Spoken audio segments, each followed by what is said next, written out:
everybody, I'm Kelly with Blogfiti.com. Thanks for joining me here today. I'm so happy to show you my newest freebie, the perfect blog post format template. It is going to help you keep skimmers from bouncing off your page, improve SEO, and help you write content that actually moves you towards your business goals.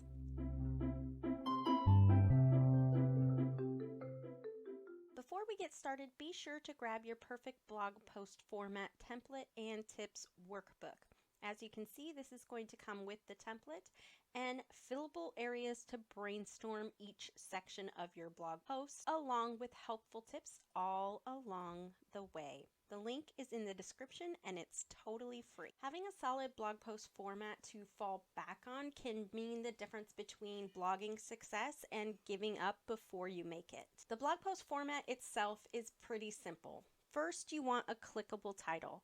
Second, your introduction. Third, your body of your blog post. And finally, your conclusion. Sounds pretty easy, right? Well, when it comes down to finessing it and really making it work for your blog and keep readers on page, it's definitely a learned skill, but you can totally do it, and I'm here to show you how. The very first component of our perfect blog post format is a clickable title. Your title is the number one most important component of your blog post.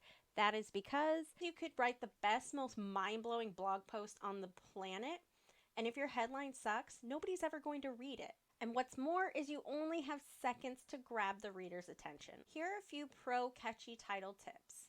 Use numbers, such as 5 ways to easily beat your winter cold. Also use emotion words like because, proven, free, and winner. Lastly, it's nice to include your target keyword if you can. So if you are writing a blog post and your keyword is best cat brushes, an example title might be 10 best cat brushes proven to banish hairballs. If you're feeling real stuck on your blog post headlines, grab my mini course, Sinfully Sexy Headlines. The link is in the description below. Next, let's talk about introductions. Allow myself to introduce myself. Your headlines job is to get the reader to click through to your blog post, and your introductions job is to convince them to read the rest of it. According to Moz.com, 8 out of 10 will read your headline, but only 2 out of 10 will read the rest of your blog post. What? Why? Crappy introductions. Let's look at some introduction tactics to convince your reader that their limited time is worth swapping for the benefits your post has to offer. First is to hit on your reader pain points. Tell them that reading your post will help them solve those pain points. Don't assume that they're just going to know. Next, ask yourself, why did the reader Google this? This is called user intent. Then make it clear that the post is related to their user intent. Again, don't assume that they know. You have to tell them. Third, use a hook to grab their attention, like a startling statistic or a polarizing statement.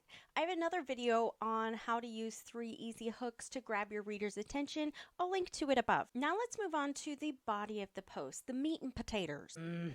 I like French fried potatoes. Honestly, this is where most bloggers get lost. They start to ramble, they include information that really doesn't need to be included, and they struggle to make their point if they have one at all. Often, this is where bloggers get overwhelmed and they quit before even hitting publish. Wah, wah. The good news is that this isn't the way it has to be. Writing a blog post body is a learned skill. It's just a muscle you learn to flex, and I can help you do that. Here's how to rock your blog post body. Make an outline to keep you from rambling. Edit after the rough draft is finished. Remove any rambling at that time. Don't edit as you go along. That just gives your inner critic the microphone and it interrupts your creative flow. Keep the user intent. Remember, that's why they typed that keyword into Google in mind the whole time you are writing the blog post. This will help you easily discern whether or not information needs to be included in that blog post. If it's going to serve the user intent, it's fair game. If not, throw it out. If you're having trouble getting started, look at your outline and start with the section that you are most excited to write about. Momentum builds on itself, and once you get started, it will be much easier to keep going with your writing than starting from a dead stop on a topic you're not really that excited about. Lastly, if you get stuck, don't force it. Just move on to another section of the outline. And the final part of the perfect blog post format is our conclusion.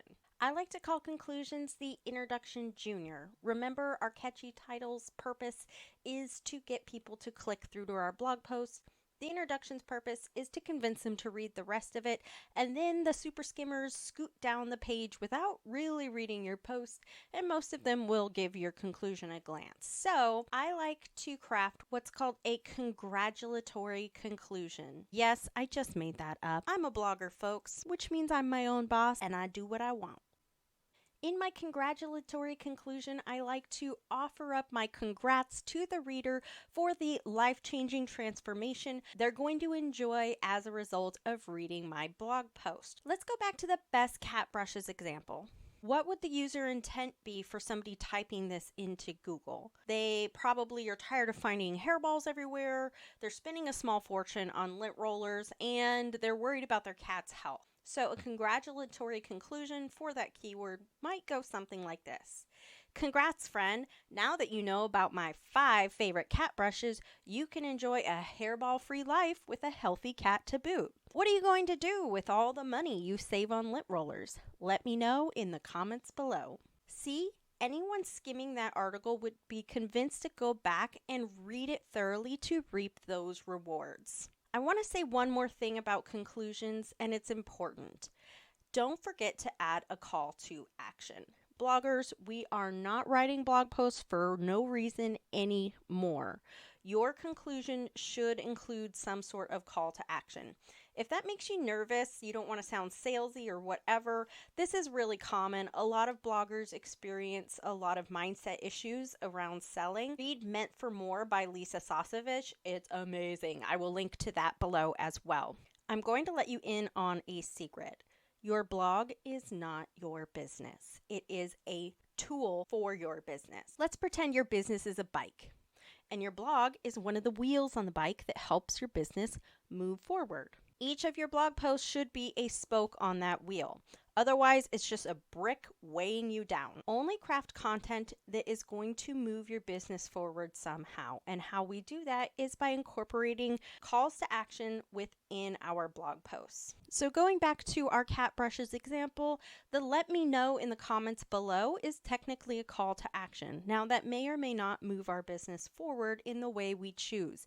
It could be something like, if you love this post, you'll love my free guide for a happy cat parent life. That's an example of a call to action within your conclusion that will build your email list and move your business forward, putting you closer to your business goals. That's it for my perfect blog post format. If you want more pro blog post format tips, check out this video's companion blog post. The link is in the description below. Also, don't forget to grab the free template. The link for that is in the description as well. Thanks for hanging out. I'll see you soon. Bye.